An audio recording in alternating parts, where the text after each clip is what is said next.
Afternoon student, my self Nitika Tyagi. This is a BCA second same maths. आज हम पढ़ते हैं 3D ज्योमेट्री। 3D ज्योमेट्री का means क्या होता है, जो हमारा एक्स और वाई, जो हमने एक्स एक्सिस और वाई एक्सिस पे हमने पढ़ा हुआ है, वो तो होती है हमारी 2D ज्योमेट्री। जब इसमें एक अनदर एक्सिस ऐड हो जाता है जिसे हम बोलते हैं जेड एक्सिस, तो वो 3 डायमेंशनल हो जाती है, वो 3 डायमेंशनल ज्योमेट्री कहलाती है। तो उसको हम बोलते हैं फिर 3D ज्योमेट्री। ये जो थर्ड होता है, ये जेड एक्सिस जो होता है, ये हमारे स्पेस में होता है, जो हम दिखाई नहीं देता है, लेकिन हम सिर्फ इसे एज्यूम करते हैं। अब इसी के बारे में जानते हैं आगे। Coordinate of a point in space, let O be the origin and let OX, OY and OZ be the 3 mutually perpendicular lines. ये एक दूसरे के ऊपर क्या है, परपेंडिकुलर लाइन्स हैं, taken as a x axis, y axis and z axis respectively, in such a way that they from a right handed system. वही चीज़, राइट हैंडेड सिस्टम है इसका, ये 90 डिग्री पे है ये सारा हमारा। अब the plane YOZ, YOZ, ZOX and XOY are respectively known as the YZ plane. यानी कि जो हमारा YOZ है, ये वाला जो प्लेन है, ये हमारा YZ प्लेन कहलाता है। ZOX इसे हम ZX प्लेन बोलते हैं, XOY को हम क्या बोलते हैं, XY प्लेन कहते हैं। These plane known as a coordinate planes divide the space into a 8 part called a octant. Let, अब हम इस डायग्राम के बारे में समझते हैं। Let P be a point in space. हम मान के चलते हैं कि कोई P पॉइंट है, वो स्पेस में है। Through P draw 3 planes. P ने हमारा 3 प्लेन ड्रॉ करेगा, PLAN, यानी कि PLAN। एक तो ये वाला प्लेन जो हमें दिखता है ये, ठीक। नेक्स्ट है PNBM, PNBM इधर वाली साइड जो है ये PLCM, PLCM ये हमारे parallel to the YZ plane, ZX plane and the XY plane. यानी ये जो हमारा, यानी कि जो P है, PLAN, ये हमारे कौन से प्लेन में आता है, YZ प्लेन पे होता है।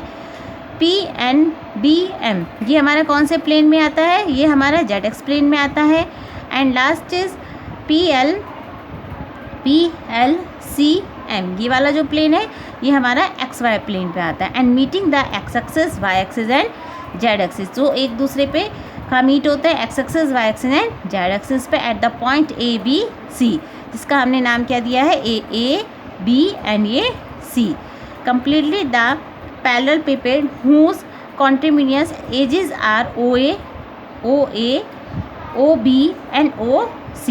इस OA वाली जो हमारी है, इसे हम X बोलते हैं, OB को Y कहते हैं और OC को Z कहते हैं। वी से द कोऑर्डिनेट ऑफ P, ये P पॉइंट के कोऑर्डिनेट्स क्या होते हैं हमारे, X, Y and Z। It is a clear from the figure along side that. अब इस फिगर को और अच्छे से करने के लिए, X distance of P, X distance of P from the YZ plane, यानी कि ये जो हमारी X डिस्टेंस जो हमारी चल रही है, वो कौन से प्लेन में है हमारे पास, YZ प्लेन में है। Y distance from the P to the X plane, ZX plane. And third is Z is equal to distance of P from the XY plane. Also we can say that, हम इस तरीके से भी कह सकते हैं, अगर हमारे पास the equation of XY plane पर है तो Z हमारा क्या होगा, 0 होगा। अगर इक्वेशन हमारी XZ प्लेन पे है तो y इज इक्वल टू 0 होगा। And the equation of YZ plane पर है तो x इज इक्वल टू 0 होगा। ये तो हमने समझ लिया सारा इस फिगर के बारे में। आपको ये वाली चीज़ें लर्न रखनी है कि जब हमारा XY प्लेन में होगा तो z is equal to 0, XZ plane में है तो y is equal to 0, YZ plane में है तो x इज इक्वल टू 0। और ये डिस्टेंस भी ध्यान रखनी है, YZ प्लेन की डिस्टेंस x होती है, ZX प्लेन की y होती है और XY प्लेन की z होती है। एंड अनदर फॉर्मूलेज आर, अब हम कुछ रिजल्ट पढ़ेंगे इस स्पेस के बारे में।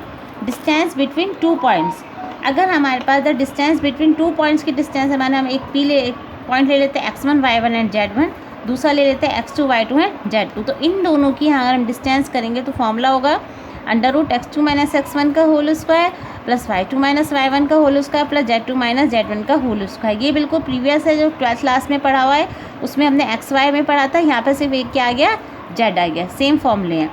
सेक्शन फॉर्मूला इफ अगर हम कहते हैं P जो है XYZ divided the join of the A x1 y1 z1 P x2 y2 z2 in the ratio, अगर किस रेशियो में, M रेशियो n में है, तब हमारा सेक्शन फॉर्मूला एक्स एक्सिस के लिए क्या होगा, m x two plus n x one upon m plus n, y is equal to m y two plus n y one upon m plus n, z is equal to m x two plus n z two upon m plus n. बी इसका और फॉर्मूले है the mid point अगर हमें निकालना है, A अगर हमारे पास X one Y one Z one, B बराबर है X two Y two and Z two, तो हमारा मिड पॉइंट कैसे निकलेगा, X one plus X two upon two, Y one plus Y two upon two, Z one plus Z two upon two. Next है हमारा centroid of the, अगर triangle का हमें centroid पूछता है ये A B C with the vertexes, अगर हमारे पास ए के vertex X one Y Y Z one, B के है X two Y two Z two and C के है X three Y three and Z three, तब हमारा सेंट्रोइड क्या होगा, X one plus X two plus X three upon three, Y one plus Y two plus Y three upon three, Z one plus Z two plus Z three upon three. कुछ results और हैं हमारे पास अब इसके, some result on line in space. सबसे first है इसमें direction cosine of line होता है और एक डायरेक्शन रेशो। तो डायरेक्शन कोसाइन क्या होता है, if a line make a angle alpha beta gamma with the x axis y axis and z axis. अगर हम ये कहें कि x axis y axis z axis पे एक लाइन जो एंगल बनाती है, कितना अल्फा एंगल बना रही है, बीटा एंगल बना रही है, गामा एंगल बनाती है, तब l is equal to cos alpha, m is equal to cos beta, n is equal to cos gamma. L M n जो है यहाँ पे ये एक्स एक्सिस से डिस्टेंस है, ये वाई से और ये जेड से, are called the direction cosine. ये एल एम एन को हम क्या बोलते हैं, अनदर नेम क्या है इनका, डायरेक्शन कोसाइन। यानी कि डायरेक्शन कोसाइन हमारे होते हैं एल बराबर कॉस अल्फा, एम बराबर कॉस बीटा, एन बराबर कॉस गामा। वी ऑलवेज एक बात हमें ये भी याद रखनी है, l square plus m square plus n square is equal to 1। ये हमें कई जगह प्रूफ करने में काम आएगी। नोट ये चीज़ भी, direction cosine of x axis, अगर एक्स एक्सिस पर हम डायरेक्शन कोसाइन कहेंगे तो 1 0 0, direction cosine of y axis पे कहेंगे तो 0 1 0, direction cosine of z axis पे कहेंगे तो 0 0 1। ये सारे अभी हम सिर्फ फॉर्मूले पढ़ रहे हैं, क्वेश्चन अभी आगे करेंगे। नेक्स्ट है, अगर अब हम direction ratio of an line, direction ratio of an line, any three numbers a b c proportional to the direction cosine l m n respectively of a line are called the direction ratio of the line। Direction ratio of the line है, अगर हमारे पास direction ratio है वो किसके proportional है, direction cosine के L M N के, तब हमारे पास क्या होता है, L upon A is equal to M upon B is equal to N upon C. तब हम कैसे निकालते हैं, तब हम निकालते हैं, अगर हम ये कहें, अगर हम हमारे पास डायरेक्शन रेशियो हमें ए बी सी गिवन है और हमसे क्या पूछता है, वो डायरेक्शन कोसाइन पूछता है, तो हम फॉर्मूला लगाएंगे l is equal to a upon under root a square plus b square plus c square, m is equal to b upon under root a square plus b square plus c square, n is equal to c upon under root a square plus b square plus c square. ये अगर हमें a B c direction ratio given है और हमसे क्या find करने के लिए कहता है, डायरेक्शन कोसाइन, तब हम ये फॉर्मूलेस लगाएंगे। नेक्स्ट बी, अगर हमारे पास R is equal to vector form में गिवन है A I plus B J plus C K की फॉर्म में, तो ये जो ए बी सी होते हैं ये हमारे क्या होते हैं, डायरेक्शन रेशियोज होते हैं। Next, let p q be a, let p q is a line joining p x one Y one Z one, q है अगर हमारे x two Y two Z two, then the direction cosine अगर हमें निकालने हैं, हमारे पास अगर दो लाइंस के पॉइंट गिवन हैं और हमसे कहता है डायरेक्शन कोसाइन निकालिए, तो हम कैसे निकालेंगे, x two minus x one, y two minus y one and Z two minus z one.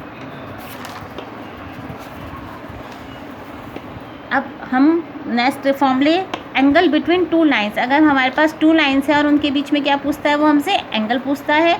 If theta is the angle between two lines L1 and L2 whose direction cosine are L1 M1 N1 and L2 M2 and N2, then the following hold true. तो हमें ये number first cos theta कैसे निकलता है, अगर हमारे पास दो direction cosines हैं L1 L2 plus M1 N2 plus N1 N2, sine theta हम कैसे निकालेंगे, अंडर रूट में summation M1 N2 minus M2 N1 का होल स्क्वायर। ज़्यादातर हमें फॉर्मूला इस वाले की ज़रूरत पड़ती है जब भी वो ये कहेगा कि हमारा एंगल निकालिए टू लाइंस के बीच में, आपको डायरेक्शन को साइन दिए भी होंगे L1 M1 N1 L2 M2 और N2, तो हम कैसे एंगल निकालेंगे, कॉस थीटा वाला, कॉस थीटा बराबर L1 L2 M1 M2 और प्लस N1 N2।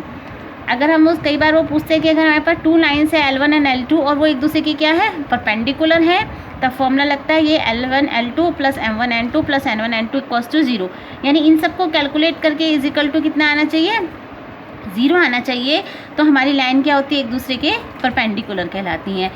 फोर्थ है, लाइन अगर हमारे पास L1 और L2 वो पूछता है, लाइन है हमारे पास गिवन और वो पूछता है क्या ये पैरेलल है एक दूसरे के, तब हमें क्या दिखाते हैं, पैरेलल की कंडीशन क्या होती है हमारी, L1/L2 equals to M1/M2 is equal to N1/N2।